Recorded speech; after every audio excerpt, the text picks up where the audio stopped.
আগুন মুখে করে একটা দড়ি বেড়ার গায়ে ঝুলছিল। সিগারেটটা ধরাতে গিয়ে দেয়ালের গায়ে চোখ পড়ল। ঠিক আমারই পাশে দাঁড়িয়ে আমাকে অবিকল নকল করছে আমার ছায়া। মাথায় আমারই মতো পাখির বাসা, চোখে চশমা, ঠোঁটে সিগারেট ধরা।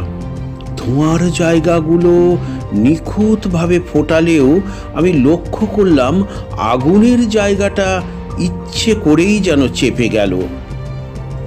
দেয়ালের গা থেকে ছায়াটাকে ছাড়িয়ে নিয়ে ফুটপাতে আমি আছড়ে ফেললাম। তারপর টেনে হ্যাঁচড়াতে হ্যাঁচড়াতে নিয়ে গেলাম একটা গাছের নিচে। ছায়াটাকে রেখে বেরিয়ে আসছি, আমাকে টপকে পেছন থেকে সামনে লাফিয়ে পড়ল আমার সেই ছায়া। ঘুরিয়ে ফিরিয়ে সরিয়ে নড়িয়ে অনেক চেষ্টা করেও আমি তাকে ছাড়াতে পারলাম না। তখন আমি এই বলে তাকে শাসালাম, শয়তান, এবার আমি আগুনের মধ্যে যাব।